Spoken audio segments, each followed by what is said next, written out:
31 अक्टूबर 1984। दिल्ली की वो सुबह बिल्कुल सामान्य थी।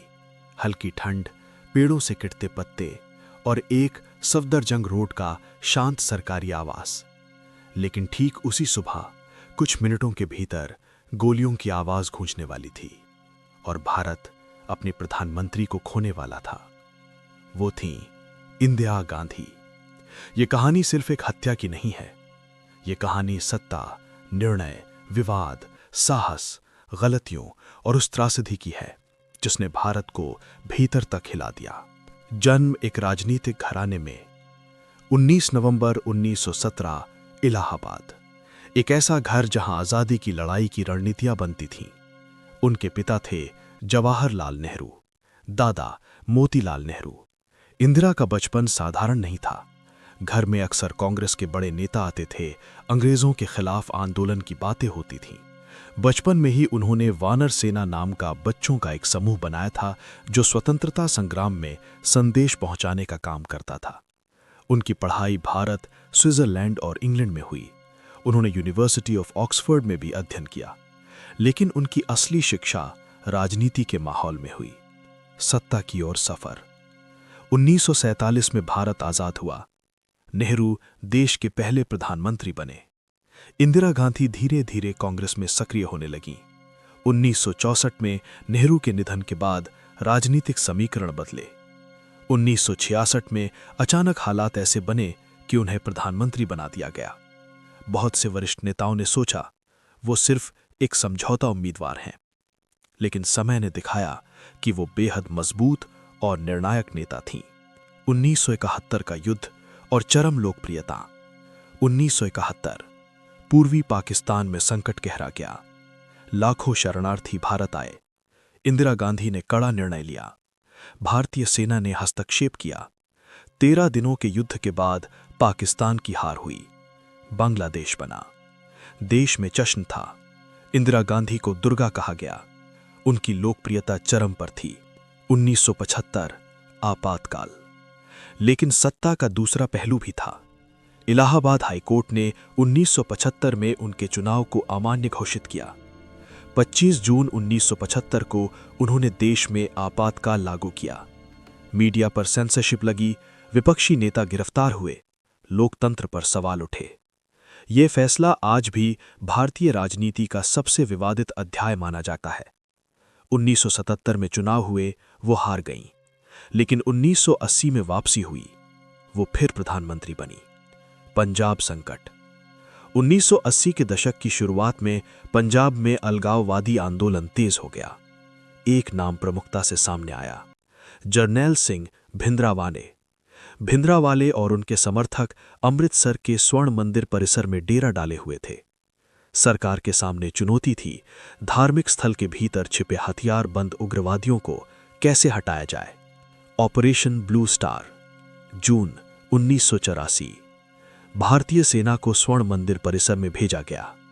इस अभियान को नाम दिया गया ऑपरेशन ब्लू स्टार। भारी गोलीबारी हुई, कई सैनिक मारे गए, कई नागरिक भी हताहत हुए, भिंद्रावाले मारे गए। लेकिन इस कार्यवाही से सिख समुदाय के एक हिस्से में गहरा आक्रोश पैदा हुआ। इंदिरा गांधी को सुरक्षा एजेंसियों ने चेतावनी दी, आपकी जान को खतरा है। उन्हें सलाह दी गई कि सिख बॉडीगार्ड हटा दिए जाएं। उन्होंने मना कर दिया। उन्होंने कहा कि मैं धर्म के आधार पर भेदभाव नहीं करूंगी। 31 अक्टूबर 1984 अंतिम सुबह 7 बजे इंदिरा गांधी ने दिन की शुरुआत की। कुछ फाइलें देखीं, उन्हें एक विदेशी टीवी इंटरव्यू देना था। समय तय था 9:20 पर। वो अपने आवास एक सफदरजंग रोड से पास के दफ्तर की ओर पैदल जा रही थीं। गोलियों की गूंज। गेट के पास 2 सुरक्षाकर्मी खड़े थे, बेअंत सिंह और सतवंत सिंह। इंदिरा गांधी उनके पास पहुंची। अचानक बेअंत सिंह ने रिवॉल्वर निकाली और 3 गोलियां दाग दीं। इंदिरा गांधी गिर पड़ी। तभी सतवंत सिंह ने अपनी स्टैंड गन से लगभग 25 गोलियां चलाईं। पूरा परिसर गोलियों से गूंज उठा। अस्पताल की जद्दोजहद। उन्हें तुरंत ले जाया गया all India institute of medical sciences. डॉक्टरों की टीम ने घंटों प्रयास किया, कई यूनिट खून चढ़ाया गया, लेकिन गोलियां शरीर के महत्वपूर्ण अंगों को क्षतिग्रस्त कर चुकी थीं। दोपहर 2:20 पर उन्हें मृत घोषित कर दिया गया। देश में दंगे। खबर फैलते ही देश स्तब्ध रह गया, लेकिन कुछ ही घंटों में दिल्ली और अन्य शहरों में सिख विरोधी दंगे भड़क उठे। हजारों निर्दोष लोग मारे गए, संपत्तियां जला दी गईं। ये भारत का इतिहास का सबसे दर्दनाक अध्याय बन गया। हत्यारों का अंजाम।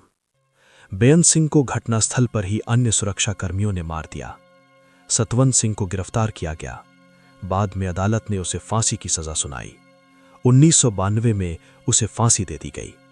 अंतिम यात्रा 3 नवंबर 1984। दिल्ली में जनसैलाब उमड़ा। उनका अंतिम संस्कार शांतिवन में हुआ। उनके बेटे राजीव गांधी ने प्रधानमंत्री पद संभाला। आखिरी शब्द।